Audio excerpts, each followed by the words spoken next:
Hello, hi, and welcome to another episode of The Emma Gunn Show and another update, another instalment in this challenge that I have set myself. This is the challenge to lose 10 pounds. And I have a lot to say in this episode, so let's start with the most important thing. I have let you down and I've let myself down because I came into this with a far more cavalier attitude than I should have done. And I was saying a lot of things that I meant and that I thought I would achieve by the actions that I was going to install as habits. But I think what I have understood in these first 3 weeks, is that actually I was not going to do that. So this is my way of saying I think I should have taken a bit more of a run up to it.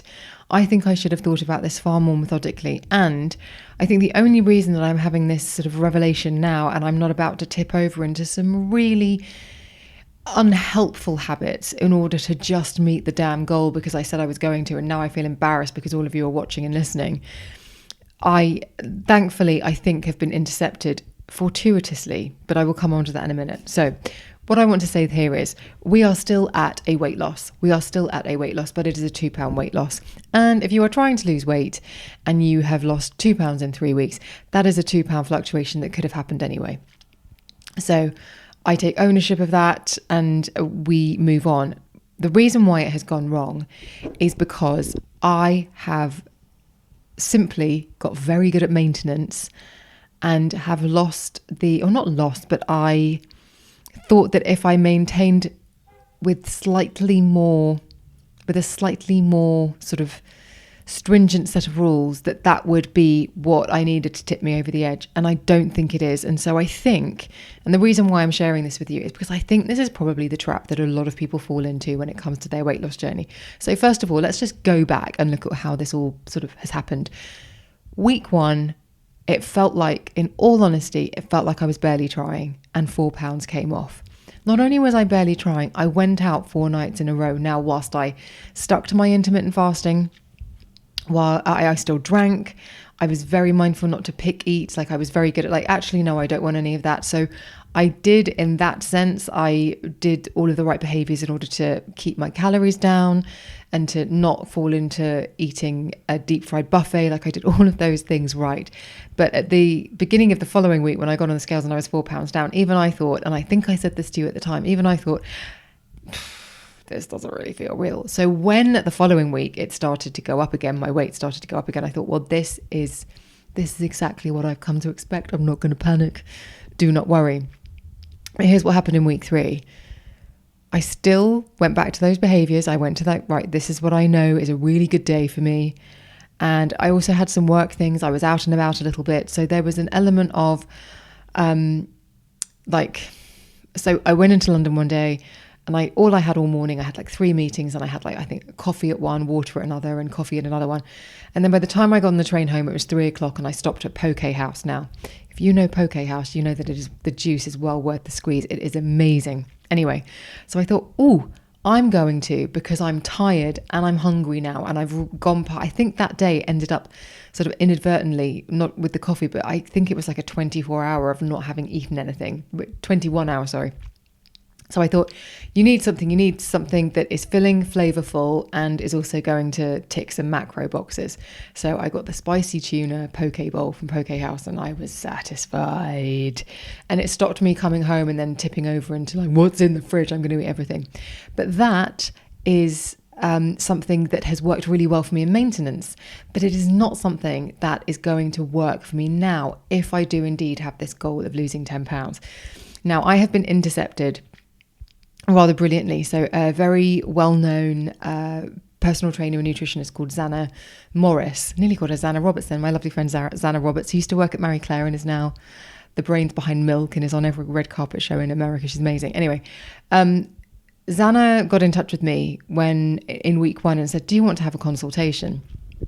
By the way, there's not going to be a huge amount of practical advice in this. I think this is just going to be storytelling, but stick with me. So Xana's PR got in touch with me and said, look, we see that you've got this goal. Do you want to have a chat with Zana? My first instinct was no. My first instinct was a polite decline. And then when I got on the phone with Zana, because I didn't politely decline because I thought, what a lovely opportunity, I could feel an element of defensiveness. Now, this is why. And if you are anything like me, or you have been anything like the journey that I have been on when it comes to weight, you might have the same feeling I have about personal trainers and nutritionists, in that you don't want to give away too much, especially if you feel like you're doing okay. You can sometimes feel like, oh, this is how I feel. I hate magicians. I don't like close-up magic. Don't get me wrong, I find it sensational, but I feel like a close-up magician is looking for a way to get in a con. And so I don't like that. I don't like the idea of somebody seen a chink in my armor and is like, right, I'm going to leverage that. I feel the same about clairvoyants, psychics, things like that.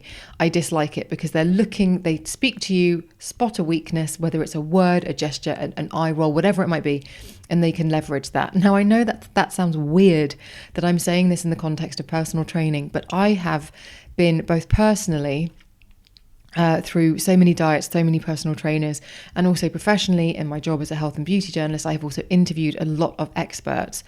And one of the things that I have found, and that sort of has derailed me personally, is that you can sit in front of somebody and really confidently say what you're doing, and you can see, or I've learned to see, they are looking for the thing that gives them the in, that they can contradict the thing that you're doing and get you onboarded onto what they are thinking. And so I think I've just got to this point, like even when I go for a facial, when someone says, what's your skin like at the moment? I'm thinking, I don't want to say anything, because I don't want to be told that what I'm using is rubbish, because that is often what happens.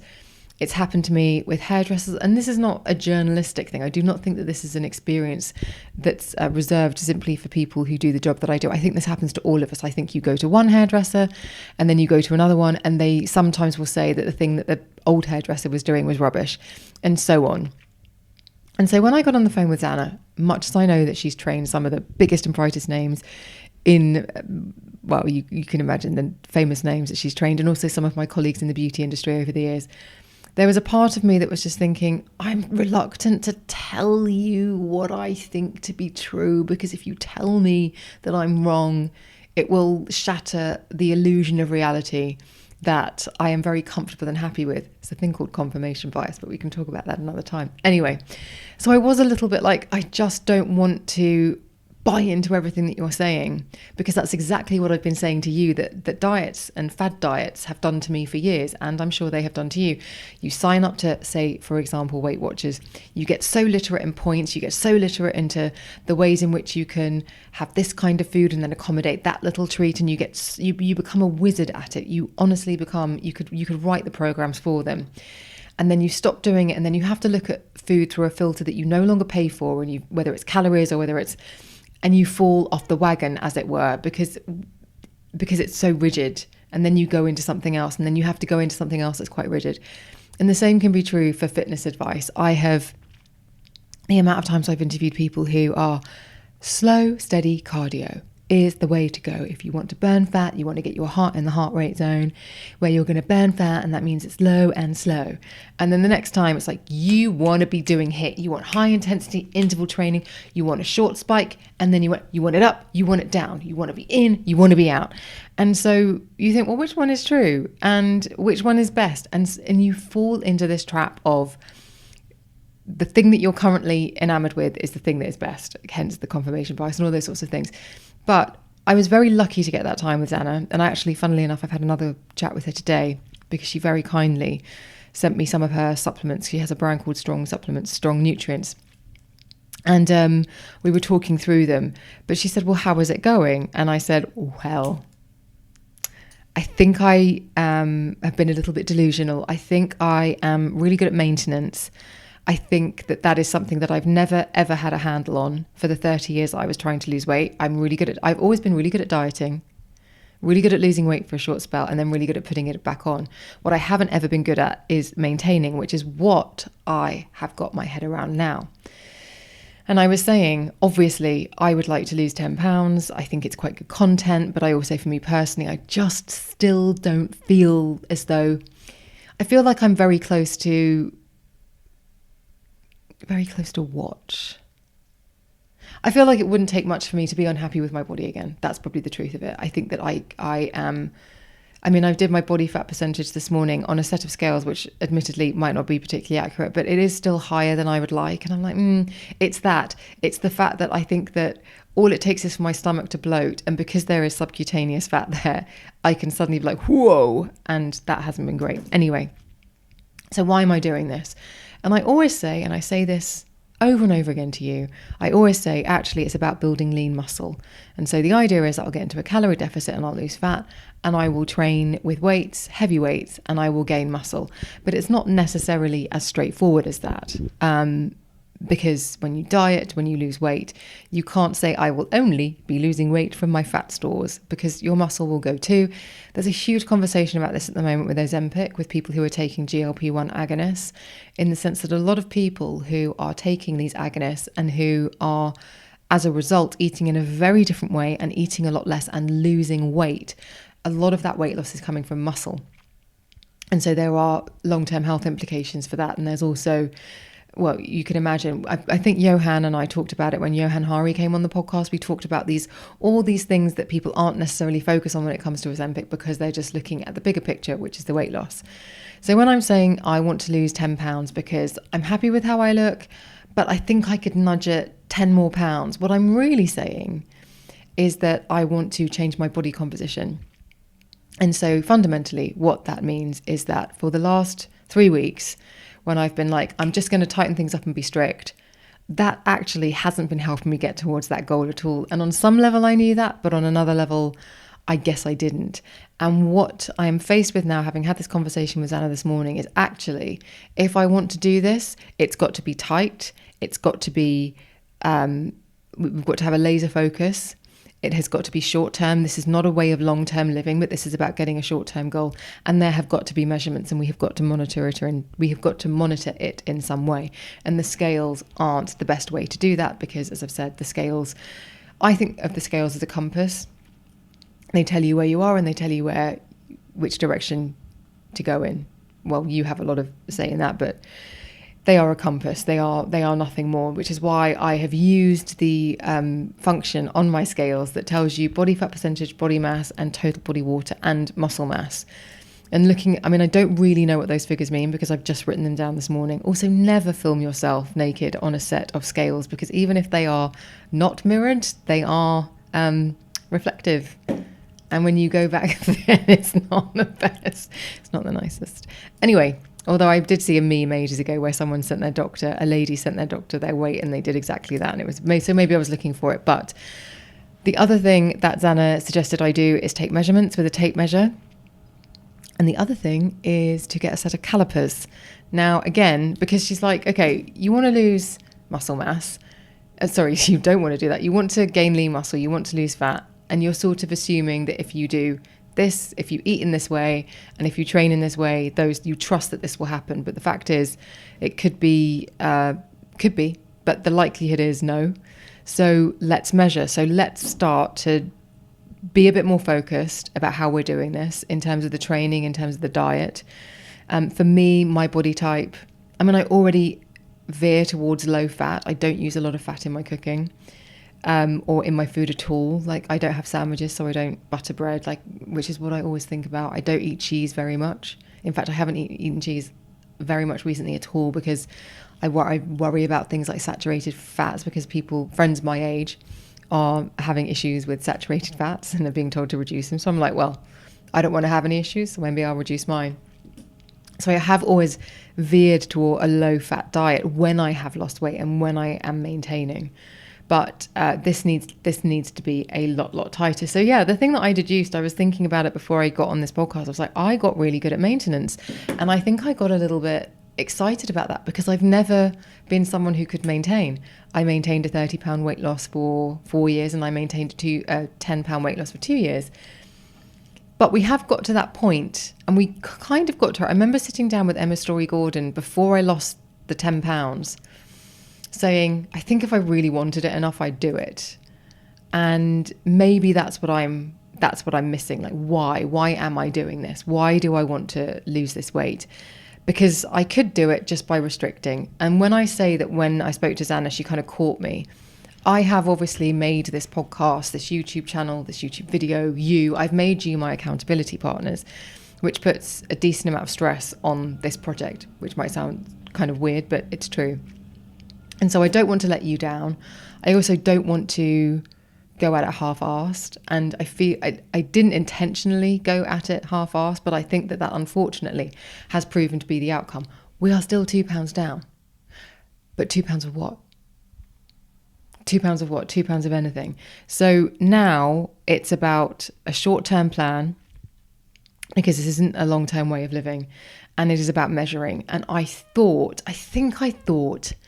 that if I just tightened up my maintenance, that the weight loss would come, because my maintenance has never felt like it's excessive. It's never felt like, oh my God, I've never thought this is really easy and amazing and free and I eat whatever I want, because I do eat whatever I want, but I am also very conscious about what I don't eat. I'm very aware of when to stop, the portion sizes and all of those sorts of things. So I realised that there was some work to be done.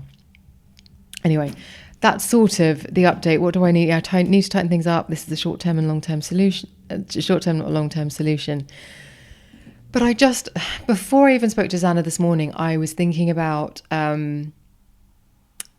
thinking at the weekend, like, what do I say in this Monday episode? Because at the end of last week, I kind of got to my weight just kept going up and up and up. By the way, after a weekend of what I would say is quite rich food, I've lost a pound. So again, it's nonsense.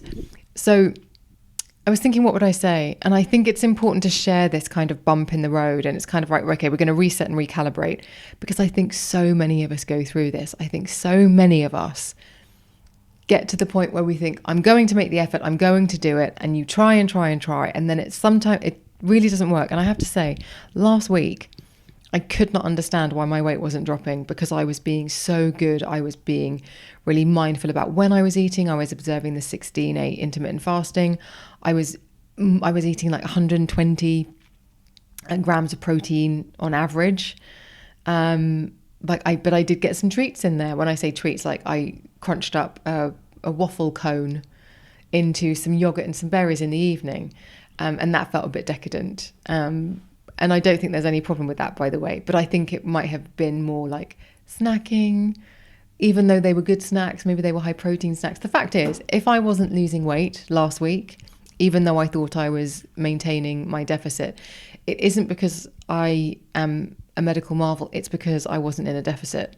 It's as simple as that. So there's a big piece of work here to be done, I think, for me, in being accountable, because I have not ever proven to be a medical marvel who does not observe, whose physiology does not observe the rules of thermodynamics. Dynamics or gender? Anyway, so there's no reason why I should start being that medical marvel now. So I think that's the first piece. I have to be accountable for the fact that this isn't working. But I think this happens to so many of us. I really do. I really, really do. And I have always said to you, I never restrict anything. I don't want to restrict anything. It's possible to lose weight and have an apricot croissant every week. That's true.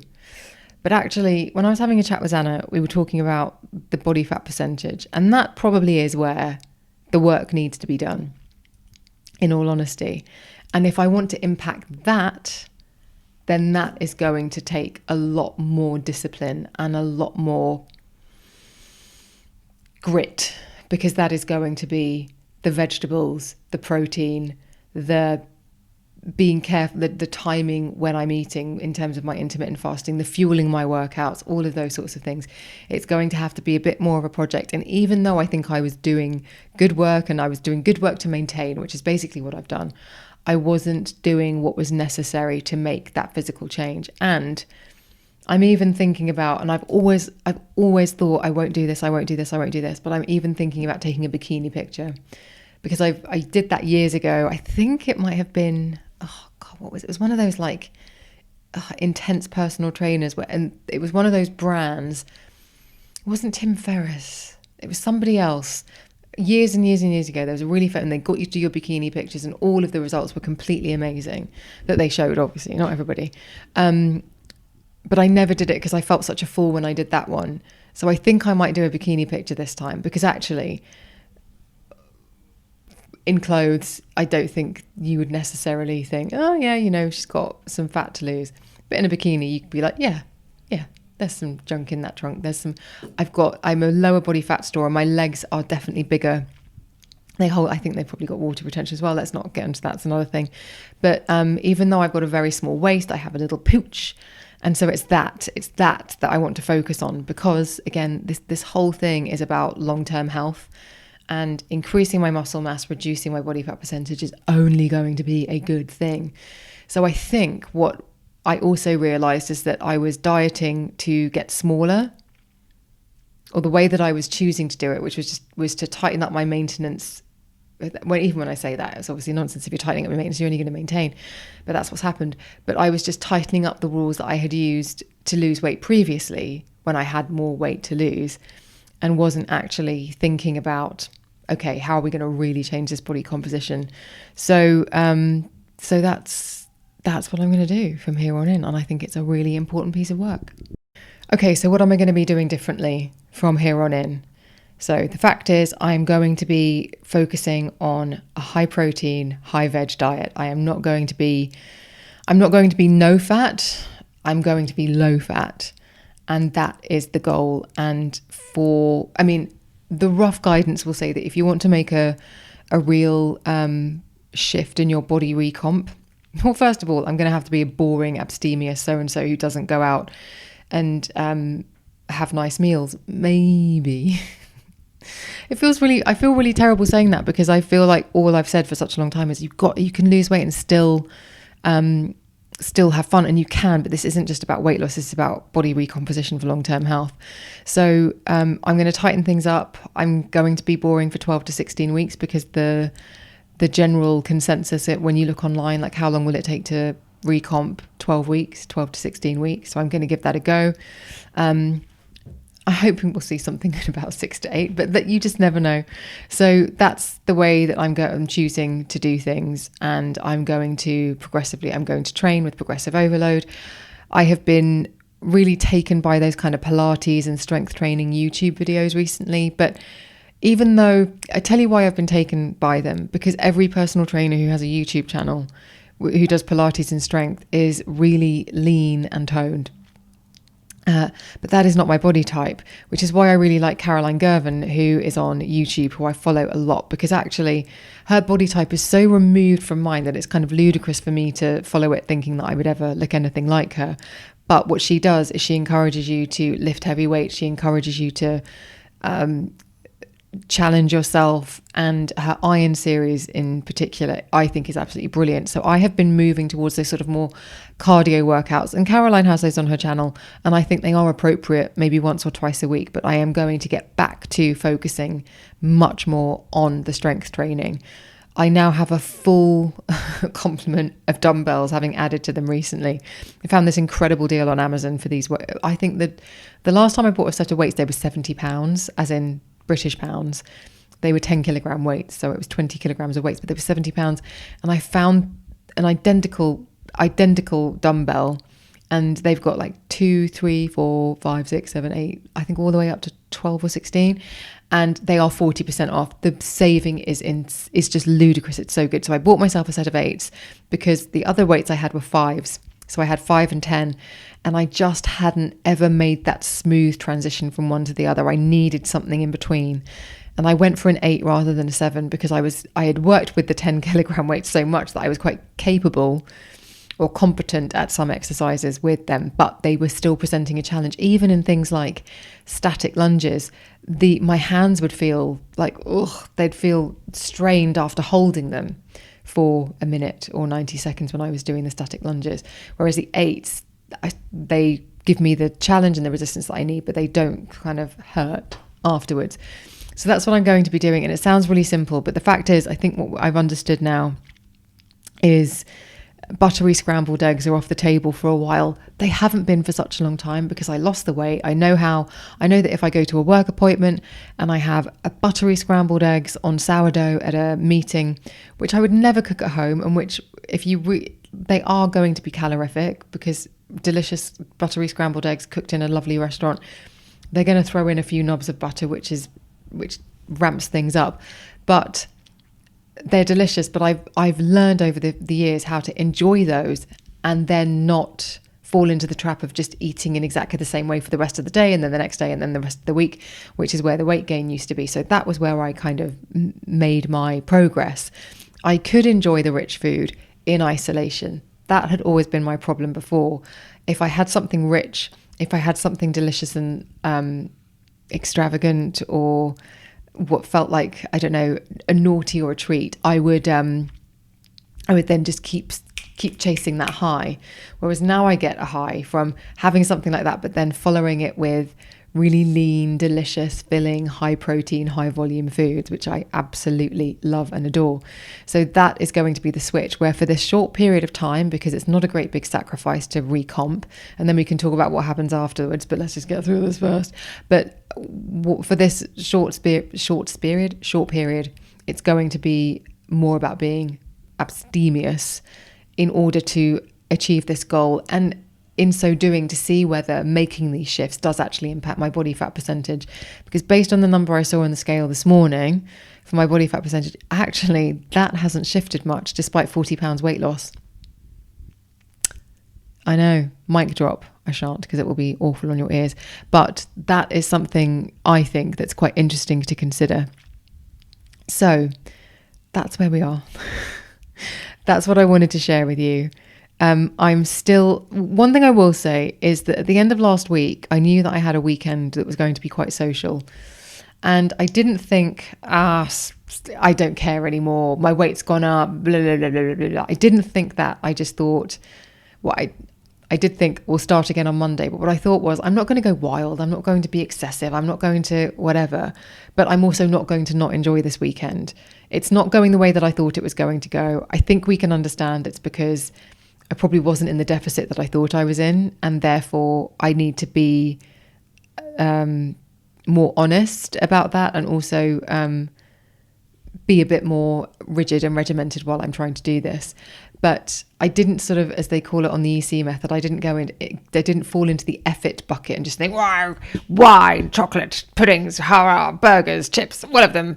I didn't do that, but I just thought, I shan't not enjoy myself this weekend. I'm not going to have a blowout, but I will have a good time. I will eat what I want to eat. And I don't, excuse me, fall into that thing of like just eating everything. So I think that's why in the end, the overall trend is still a downward thingy, a downward trend, because I didn't go mad. I didn't go wild. So there we go. That's the thing. I really will say this. If I hadn't had Zana's intervention, I think I would have, I could have gone madly into restricting just to meet this goal. But with Zana's intervention, I realized that the thing I've been saying about building lean muscle actually wasn't what I was ever going to achieve in the methodology I was using. So I think this has been a really good interception. It's a very helpful intercept. So I shall be keeping you updated with that. But if you have any questions about this, because I realize that this is a bit of a complicated week, because this is hey, I said I was doing this. I've kind of went about it the wrong way. I didn't fall off and into the effort bucket, but we are going to recalibrate. We're not going to give up. We're not going to say that weight loss doesn't work for us. We're not going to say diets are bad. We're just going to say, let's recalibrate and actually think about what the goal is. Because what is the goal? What is the goal? And then from there, let's make a plan and let's stick to it. And 12 weeks is not a long time to say, do you know what? I'm going to make these sacrifices, if you want to call them sacrifices, but I'm going to make these changes. I'm going to be very intentional about the things I say yes to and the things I say no to. And I'm going to stick to that for 12 weeks, which is not a long time, and see whether any of these measurements, because all I was using with you really was sort of look at, but also just the scales. So now that we have body fat percentage and some slightly more granular data, and also calipers and measuring, now we can begin to see. Now we have something to work on. So next week, if I am building muscle mass, I could put on 3 pounds, but I could lose an inch.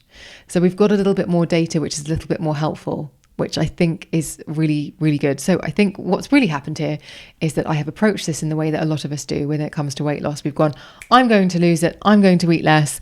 I'm going to be a bit more mindful about this. I know this is what's worked for me before, and then it hasn't quite worked in the same way, and it's very easy at this point to give up. And we're not going to give up. We're just going to get more data, and we're going to be a little bit more granular about what we're doing and what we're paying attention to. And I think that is a good thing. I'm excited about it. I am excited. I'm scared because the accountability piece here is a lot, in terms of I don't want to let you guys down again, and I don't want to let myself down. So I really want to get this right without impacting my life. But I think we can do it. I think I can do it. And if I can do it, you can do it. So let me know any of your questions about any of this. I understand that it's all a little bit muddled, but I myself am getting my head around it. I think it will be much clearer next week once we've got some data to work with. But if you have any questions, please do comment below this video. Please do email me, office@emmaguns.com. Shall I do that again? office@emmaguns.com. You can DM me on Instagram, where I'm at emmaguns. If you're on Spotify, you can also comment on these podcasts. But any which way that you would like to get in touch with me, please do. And please do keep track of the Substack, because that's where I'm going to be putting all of this content up there. I'll also put the body fat percentage. I'll put the data. So if you're a subscriber, then you'll be able to see all of that. And it will be some of the pieces I've done are quite long about this. Some of them are quite bullet pointy. But all of those links will be in the show notes or underneath this video, or wherever it is where you are discovering, finding and enjoying, hopefully, this podcast. But thank you for being here with me. And any words of encouragement or support will be gratefully received. But thank you so much for watching. Thank you so much for listening. I will see you on the next one.